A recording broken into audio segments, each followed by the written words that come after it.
What's up, y'all? Welcome back to the Master 11 Hub. If you don't know me, my name is King.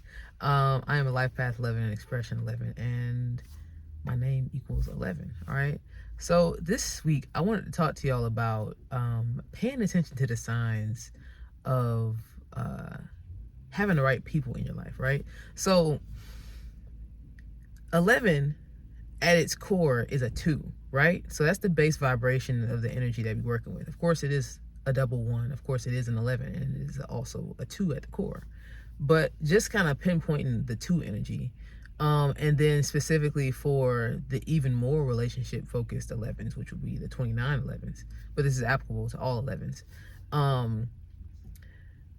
We got to pay attention to the signs, right? So in these relationships that we have with people, and this is platonic and romantic relationships, and especially for my 29 11s. So the number 29 in Chaldean numerology represents trials. Like 11 at all is really a trial number. It is not celebrated in Chaldean numerology. It's not. They say, oh, you're an 11. You're like how it is in Pythagorean numerology.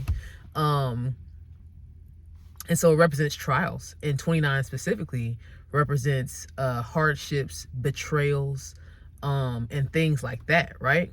So if you are at 29/11, or if you were born on the 29th, or if you're really an 11 at all, we do all experience it, but 29 is the more relationship focused, like really focused relationship 11. There will be signs, and you have to pay attention to these signs, okay? So you've probably already noticed that your life has always been rather difficult when it came to relationships, right? There's been friends that you may have had and you really thought you were really good friends, or maybe you got with somebody, like on a romantic note, and you thought you guys were on the same page, or it seemed like everything was good, and then there comes a point in time where like everything just goes to like to shit, and then it's like, oh, okay. And a lot of us go through these situations and we're taken aback. We kind of like are confused because, of course, we want things to just be smooth. We want to be able to just, have the experience, or we want to be able to be connected with who we want to be connected with, and it just be a smooth experience like anybody else would, right?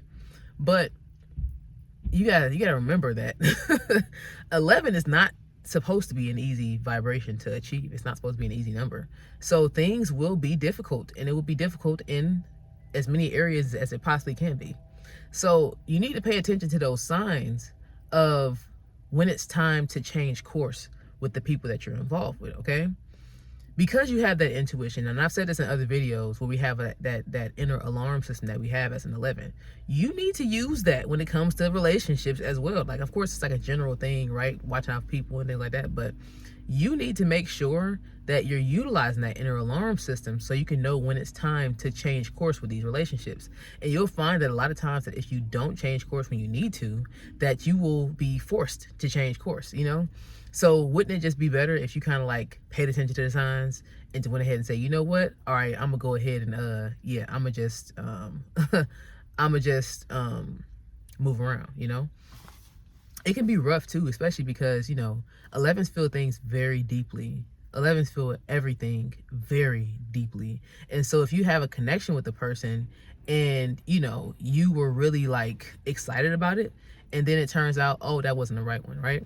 Because there might be times, right? And I've gone through this myself, where you're in a period of your life where you want connection with others and you're actively seeking out connection. And then you go and you put yourself out there in these different situations. Like I encourage all 11s to do, especially my 29 11s. Don't hide, right?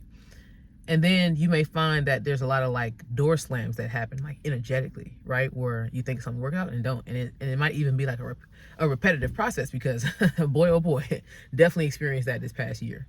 But I'll always, throughout those situations, even though I wanted those things to work out, especially when I found somebody I really liked or a circumstance that I really liked and I wanted to hold on to it, I found that, or what I would do in those situations is I would just go ahead. Of course, it's hard to do this, but I would just accept the situation, accept that, the course was ran for that, and I would actively move forward. And I will have the mindset of, okay, whatever's in alignment for me won't miss me. You know, whatever's meant for me will not miss me. And so, and I also don't have like a lack mentality. I don't have a lack mentality at all.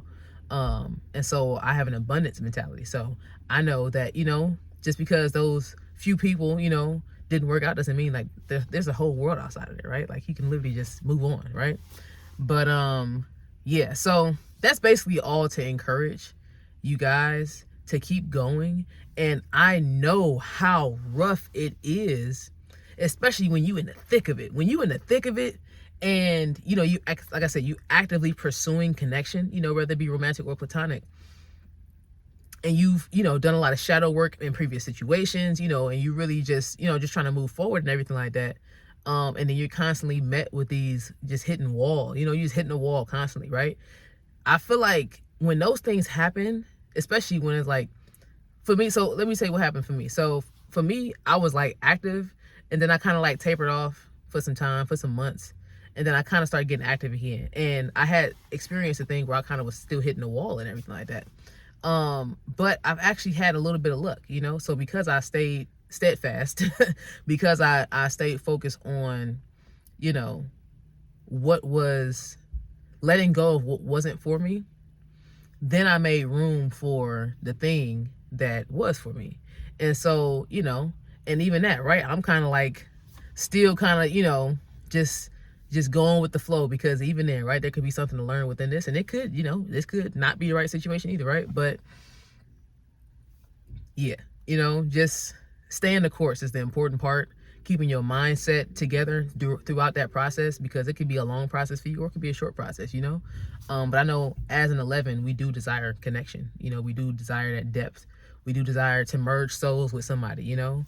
And so, yeah, if you hitting the wall, trust me, I get it. I've been through it. I've constantly been through it.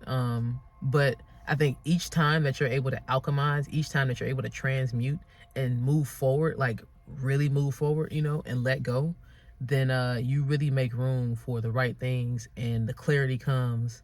The intuition is becoming even more sharp because you paid attention and because you did what you needed to do, okay? So, yeah, like I said, this is for all my 11s, but especially for the 29 11s, because we are the relationship number.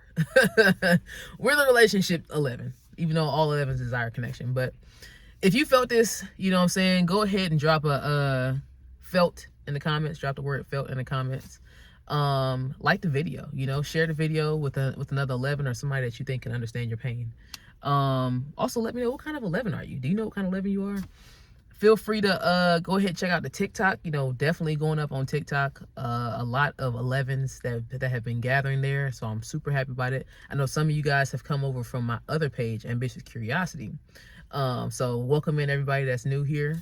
Appreciate y'all for watching all the way to the end. And yeah, I'll have more links below. I'll see you in the next one.